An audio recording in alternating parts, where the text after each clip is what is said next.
My name is Abdullah Spelling. Today we have with us Inara Baidani to explain us about the Indian economy. So, Inara, how did the British East India Company impact the Indian economy? So, the basic reason for the British to come to India was for trading purposes. Because at that time, British faced industrial revolution, for which they needed so many raw materials for their factories. So, they mainly came to India for that. And they also needed a proper market for selling their finished goods. So, India is a platform where India can give them this both. So, they mainly came to India for this. But the main point is, when they came to India, they did a whole disaster. Like a whole disaster happened. What happened is, first of all, the India's economy got affected. What happened is, India's economy got dependent on the British. Because the British was controlling it in their own way, like how they wanted it to be. So, since India's economy got dependent on British, it got destroyed. Because the Britishers wanted the profit to themselves and not for others. Yeah. Now, coming to the next point is demolition of artisans and craftsmen. So what happened is, Indian artsmen and craftsmen were very talented, right? Right? Yeah. So what they did was they destroyed all the machines, and it was believed that they even cut off the weaver's thumb. Oh. Do you know that? No. Yeah. So that's a point. Like they destroyed everything. So yeah, this is the way economic impact of British was in India. What were the key economic policies implemented by the British during colonial rule? So the Industrial Revolution of England forced the Britishers to collect revenue for trade, projects, and etc. So in 1793, the Britishers introduced the permanent settlement. Then in 1822, the Mahalwari system was introduced in the provinces of Bihar and Bengal. Then in 1820, the Ryotwari system was introduced for the southern east part of India. Then this permanent settlement gave East India a fixed sum of money. And this also made zamindars the hereditary owners of their own land. And this revenue generated income for the EIC at the cost of the peasants. And this land revenue policies also gave revenue for the government at the cost of peasants. Now, second is deindustrialization.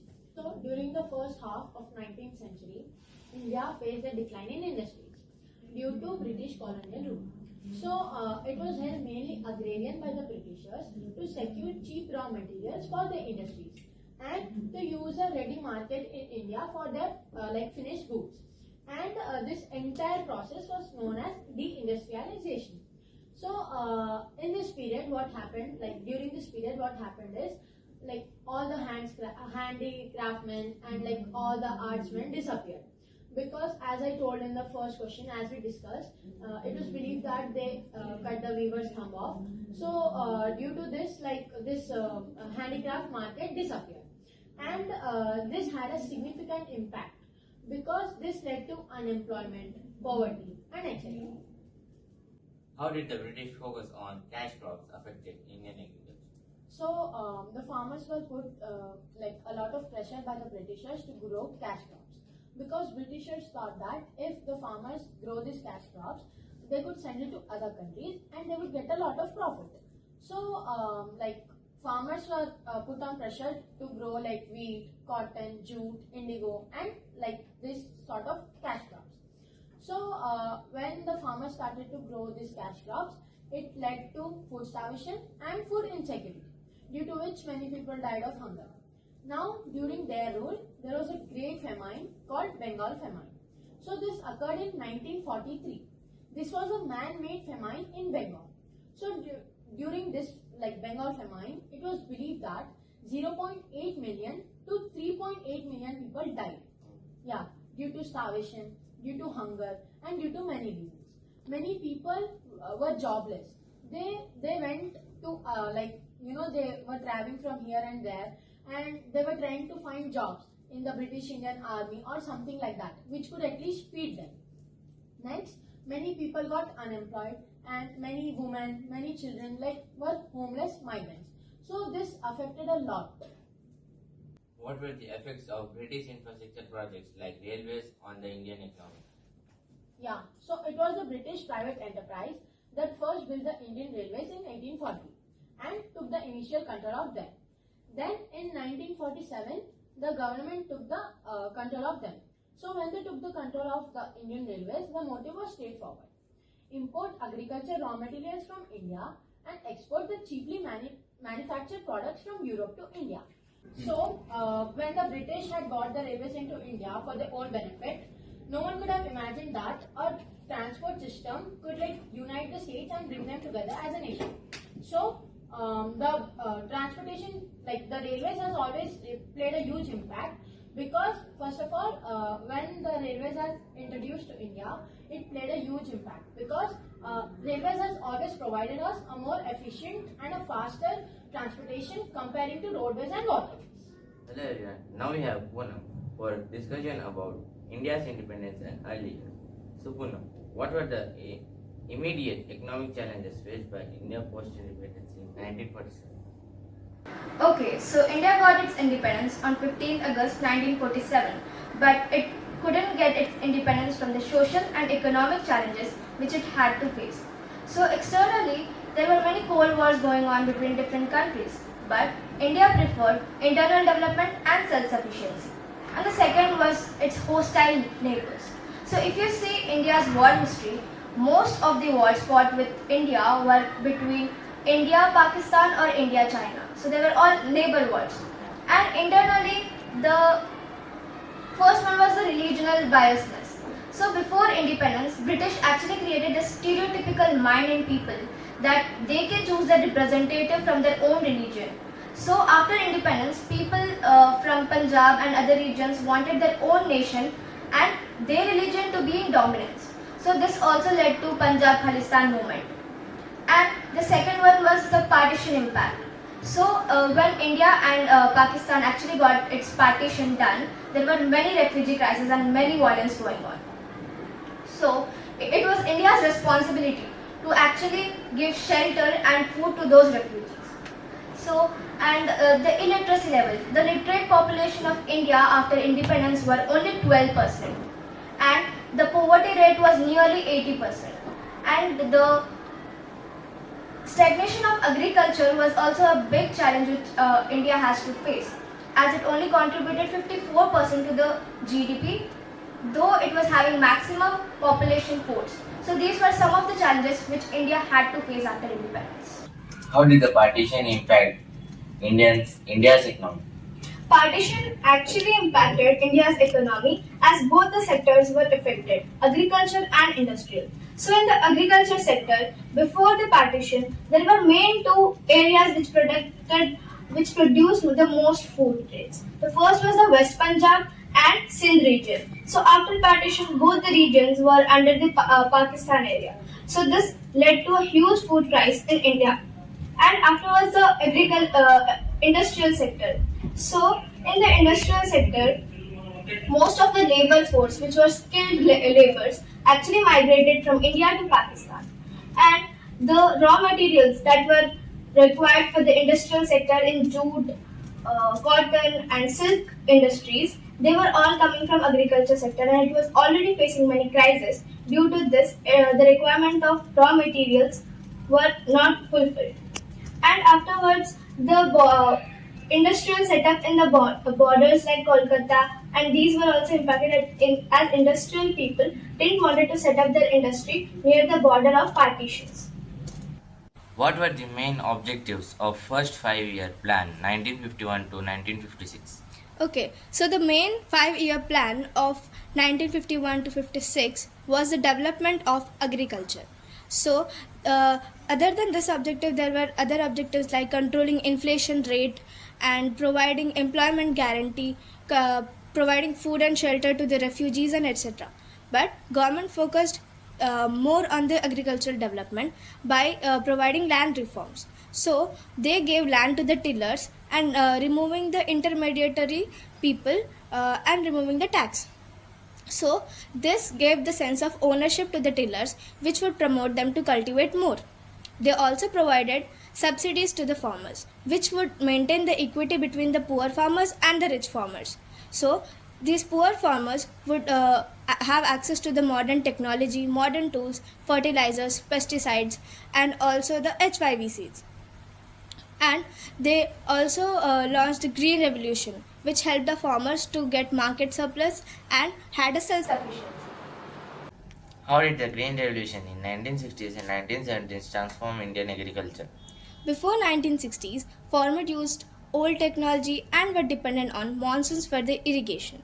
So, this reduced the productivity in agriculture and also led to many food crises. So, in 1960s and 70s, farmers used the Green Revolution, a revolution which promoted use of modern technology and high yielding varieties of seeds. So, high yielding variety of seeds demanded use of correct proportion of fertilizers, pesticides, and irrigation system.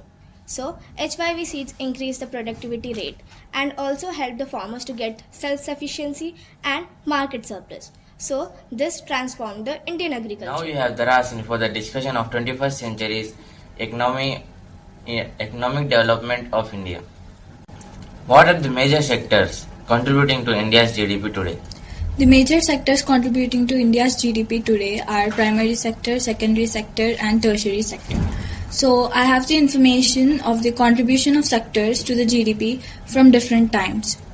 So during 1947 to 1956, the contribution of primary sector was 52%, the contribution of secondary sector was 11%, and for tertiary it was 34.60%. During 1987 to 1996, the contribution of primary sector decreased to 29.50%. For secondary sector, it increased to 20.60%, and as for tertiary, it increased to 49.60%. From 2017 to 2024, the contribution of primary sector decreased to 17.59%, and contribution of secondary sector increased to 27.55%. As for tertiary sector, it increased to 54.86%. So overall, the contribution of tertiary sector towards the GDP has increased evidently. How has the IT and software services sector driven economic growth? The IT and software services sector contributes to GDP by means of exports and domestic services. So as a result, millions of jobs are created in the sector every year, while technological innovation is promoted, which thereby enhancing the global competitiveness as well as entrepreneurship. So through improved access to education, healthcare, and government services using digital platforms, it also contributes to the societal development. And then the IT companies which came in India are like Tata Consultancy Services, Infosys, and Wipro. So Tata Consultancy Services, it's a subsidiary of India's Tata Group, which provides IT services such as cloud computing, information security, infrastructure support, and network connectivity to various industries, which includes financial services and healthcare, with offices in Mumbai, Bangalore, Hyderabad, Chennai, and Delhi. As for Infosys, it's the India's second largest IT firm, which offers services like cloud migration, custom app development, and software solutions for customer engagement and marketing. With operations in over 50 countries, Infosys headquarters in Bangalore, a research facility for advanced technology, and offices in Chennai, Pune, and Mumbai. And Wipro Limited is a leading Indian multinational corporation offering IT, consulting, and business process services, specializing in cloud computing, computer security, digital transformation, artificial intelligence, robotics, and data analytics. Contribution of software to the GDP. The software sector significantly contributes to the economy by producing and selling valuable assets, contributing to GDP through exports and sales, and boosting productivity in finance, healthcare, and manufacturing. Advanced technologies like AI, cloud computing, and digital services drive global competition and transformational changes. Next is workforce in software. So, engineers, developers, programmers, and project managers collaborate in the software industry, contributing to design, development, and maintenance of solutions. So, their technical expertise, problem solving skills, and creativity drive digital innovation, efficiency, and global market competitiveness, and then strengthen economic growth and competitiveness. Next is standard of living. The software and IT services sector has significantly boosted, and the India's economic growth, creating high income jobs and attracting investments to urban centers like Bangalore, Hyderabad, and Pune, enhancing living standards. The software and IT services sector in India has enhanced living standards by creating employment, boosting incomes, and promoting urban development through continuous investment in education and infrastructure. What are the challenges and opportunities in the manufacturing sector under the Make in India initiative? First, I'm going to talk about the challenges. So, infrastructure deficit. Inadequate infrastructure, including transportation, logistics, and power supply, poses challenges for manufacturing operations and supply chain efficiency. Skill shortages. The manufacturing sector faces skill shortages, particularly in advanced manufacturing technologies and specialized fields, hindering productivity and innovation. Regularity complexity. Complex regularity frameworks, bureaucratic procedures, and inconsistent policies can deter investment and slow down project implementation. Global competition. Global competition, especially from countries with lower production costs and established supply chains, requires Indian manufacturers to innovate and improve efficiency. Then technology adoption. Limited adoption of advanced technologies and digitalization in manufacturing processes can hinder competitiveness and productivity gains.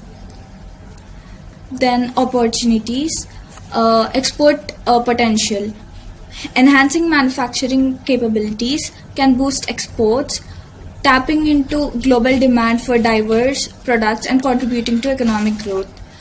Investment incentives. The Make in India initiative offers incentives such as tax breaks, subsidies, and ease of doing business reforms to attract investment in manufacturing sectors.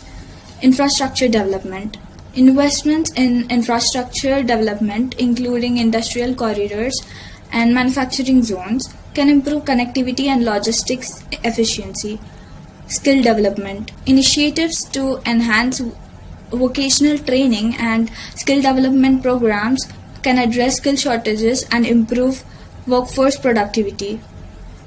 And then global supply chains.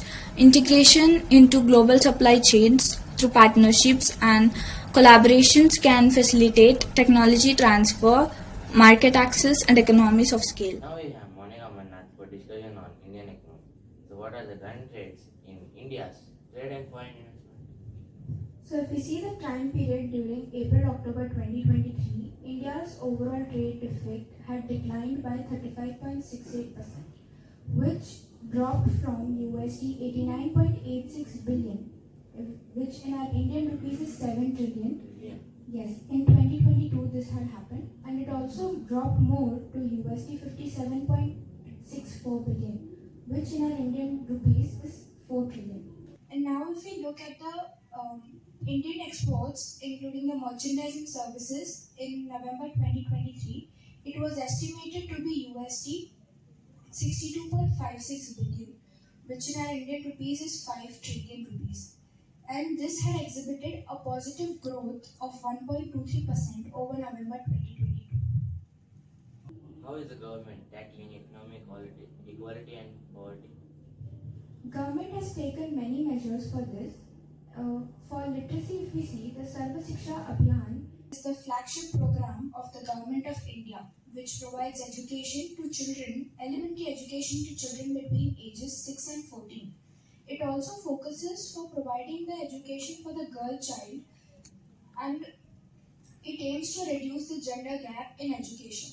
And Modi government has also built around 3.3 crore houses for people who have the dream to have permanent houses. This happened under the Pradhan Mantri Awas Yojana. Now, if we take a look at the GDP of our Indian economy, it had crashed by 23.9%. Yes, this happened in response to the notice lockdown. In year 2021, it had crashed by 7%. And this was the worst performance of the Indian economy in any year since the independence of our country. In the year 2023-24, it had a growth of 14.2%. This was a positive growth which we had seen in our Indian economy. The IMF had also produced a 6% growth in the for the year 2023-24 fiscal year. And then now IMF has raised the GDP growth around 7% for the year 2024-25, and this measure shows a growth of 0.7%. How is India addressing issues of unemployment and underdevelopment? So there are many causes due to which there is unemployment in India. The two major causes are the population size and the skill mismatch. So first, if we talk about the population size, India's substantial population amplifies competition for job opportunities and puts an additional pressure on the job market. And managing this demographic challenge necessitates a comprehensive approach to economic development and job creation. And the other reason, that is the skill mismatch, this is a predominant cause because the skills possessed by the workforce is mostly not aligned with the evolving demands of the market. Then if we talk about the women empowerment, Government of India has taken various schematic and legislative interventions and made enabling provisions for ensure women's participation in all professions. Under the Skill India mission, the government is providing various training to them through a number of networks like Women Industrial Training Institutes, National Vocational Training Institutes, and Regional Vocational Training Institutes. So the measures taken for the unemployment are: the government has formulated and implemented policies that promote job creation, including investment in infrastructure, industry-friendly regulations, and fiscal incentives for businesses that generate employment. So there are many employment generation schemes which our Indian government has come up with. So there are four main. So the first one is Atmanirbhar Bharat Rojar Yojana. So this is to incentivize employers for creation of more new employment with social security benefits and restoration of loss of jobs that were lost during the COVID-19 pandemic. Then is the Pradhan Mantri Rojar Proshthan Yojana. This yojana is to incentivize employers for creation of new employment. Then is the National Career Service Project. This project is for the transformation of the National Employment Service to provide a variety of careers to all the people who are not employed. Then the last one is the National Apprenticeship Promotion Scheme. This scheme is to promote apprenticeship in the country by providing financial incentives, technological and advocacy support. What impact did COVID-19 pandemic have on the Indian economy? So there were many impacts on the Indian economy due to the COVID-19 pandemic. Supply side impact. So due to the shutdown of factories and the resulting delay of goods from China affected in many Indian manufacturing sectors, which sourced their intermediate and final product requirements. Sectors like automobiles, pharmaceuticals, electronics, and chemical products were had faced an imminent raw material and component shortage. A negative impact on imports of important raw materials from China was there, and this also caused the slowdown in manufacturing activity. Next, we'll talk about the impact on the international trade. So the outbreak of coronavirus had adversely affected exports of items to China. The cancellation of 4 major trades from February to April had an estimated loss of 8,000 to 10,000 crores in terms of business opportunities in Jaipur alone. Due to exports restriction to China, the price of petrochemical products were reduced. Next is the impact on Indian economy. The countrywide lockdown had brought nearly all the economic activities to an abrupt halt. At the early stage, it was really difficult to comprehend the extent of the damage of the Indian economy, which was incurred by once the pandemic was waived. So now, if we talk about the impact on the GDP growth, the International Monetary Fund (IMF) slashed India's growth estimate for financial year 21 to 1.9% from 5.8%. This was estimated in January, and IMF had also warned that this was the worst recession since the Great Depression. And they had also said that this would dwarf the economic damage caused by the global financial crisis. The COVID-19 pandemic had shrunk world output by 3% in 2020, and IMF said in the April update of World Economic Outlook that the first after the magnitude of the outbreak became clear. And if we talk about employment, the impact on the employment, the unemployment rate in urban areas increased sharply to 30% in the week ending March 29, about 3.5 times the rate of 8.7% for the week ending March 22nd. For rural areas, the corresponding figures were 21% and 8.3%. The overall unemployment rate increased from 8.4% to 23.8%. Now we'll talk about the government measures which they had taken against the COVID-19. So the government of India had announced a variety of measures to tackle the situation, from extra funds for healthcare to food security. The central government and the RBI had also announced an initial round of fiscal and monetary policies for the poor people who were in need. And in addition, this state government had also announced policies like this. So the main was COVID-19 Economic Response Task Force.